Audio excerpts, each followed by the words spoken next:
नेपाल की सियासत में अचानक से भूचाल आ गया। जेनजी ने अपने ही अंदाज में नया इतिहास लिख दिया और सबसे बड़ा धमाका तब हुआ जब नेपाल की अंतरिम प्रधानमंत्री के तौर पर जेनजीओ ने सुशीला कार्की का नाम आगे कर दिया। और फिर इस बीच सुशीला कार्की ने भारत के प्रधानमंत्री नरेंद्र मोदी का नाम लेकर कहा, मैं मोदी जी को प्रणाम करती हूँ। जी हाँ, इस एक लाइन ने भारत में ऐसा तूफान मचा दिया कि सोशल मीडिया से लेकर न्यूज चैनलों तक हर जगह सुर्खियां सिर्फ एक ही है, नेपाल की बनने वाली पीएम मोदी का सम्मान और दोनों देशों के दिलों का रिश्ता। सबसे पहले आपको ले चलते हैं नेपाल, जहां जेनजी ने देश की राजनीति में दिशा ही बदल दी है। कई दिनों से चल रहे आंदोलन, सोशल मीडिया बैन के खिलाफ भड़की आग और भ्रष्ट नेताओं से उबे नौजवानों ने कहा अब बस, और उसी आंदोलन से उभरा नाम सुशीला कार्की।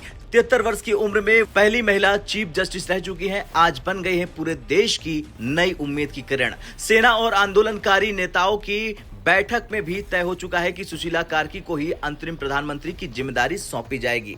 अब आते हैं उस बयान पर जिसने पूरे भारत को झकझोर कर रख दिया और खुशी से झुमा दिया। दरअसल एक इंटरव्यू में उन्होंने कहा, यानी सुशीला कार्की ने कहा, मैं मोदी जी को प्रणाम करती हूं, मेरे दिल में उनके लिए बहुत इज्जत है। सोचिए, नेपाल की अंतरिम प्रधानमंत्री बनने जा रही महिला अगर खुले मंच पर भारत और मोदी जी की तारीफ करती है तो इसका संदेश कितना गहरा है। उन्होंने आगे कहा, भारत और नेपाल का रिश्ता सिर्फ सरकारों का नहीं, दिल से दिल का रिश्ता है। चाहे नीतियां अलग हो, लेकिन दोनों देशों की जनता का जुड़ाव अटूट है। और यहीं से शुरू हुआ है वो धमाल जिसने भारतीय सोशल मीडिया को झूमने पर मजबूर कर दिया। सुशीला कार्की ने अपनी पढ़ाई के दिनों को भी याद किया। उन्होंने बनारस हिंदू यूनिवर्सिटी यानी बीएचयू से मास्टर्स की डिग्री ली। उनकी बातें सुनकर लगा जैसे वो फिर से उसी दौर में पहुंच गई हों। गंगा नदी के किनारे हॉस्टल, गर्मियों में छत पर सोना, दोस्तों और शिक्षकों की यादें, ये सब सुनकर भारत के दर्शक भी भावुक हो गए। सुशीला कार्की ने आगे कहा, मेरा घर विराटनगर में है जो भारत की सीमा से सिर्फ 25 मील दूर है। बचपन से ही मैं सीमा के बाजारों में जाती थी। यानी उनका रिश्ता भारत से सिर्फ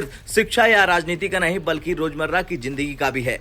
कार्की ने सिर्फ मोदी जी का नाम नहीं लिया बल्कि भारत के नेताओं को भाई बहन जैसा बताया। उन्होंने कहा, हम भारत के नेताओं को अपने परिवार की तरह मानते हैं। सोचिए, जब पड़ोसी देश की बनने वाली प्रधानमंत्री जैसी बड़ी शख्सियत ये बातें करती है तो ये सिर्फ बयान नहीं, ये रिश्तों की मजबूती का सबूत है। जैसे ही कार्की का इंटरव्यू सामने आया, भारत में सोशल मीडिया पर आग लग गई। ट्विटर पर नेपाल ने मोदी को प्रणाम ट्रेंड करने लगा। फेसबुक और इंस्टा पर लोग वीडियो क्लिप शेयर करने लगे। न्यूज चैनल्स में हेडलाइंस बनी, नेपाल की पीएम बोली मोदी जी को प्रणाम।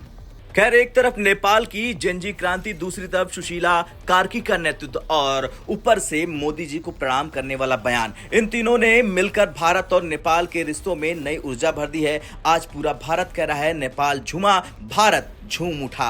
अब देखना तो ये होगा क्या ये मोहब्बत और ये जुड़ाव राजनीति की ऊंच नीच से आगे बढ़कर हमेशा कायम रह पाएगी। आपका क्या कहना है? क्या सुशीला कार्की सच में भारत नेपाल रिश्तों का नया अध्याय लिख पाएंगी? कमेंट में जरूर बताएं।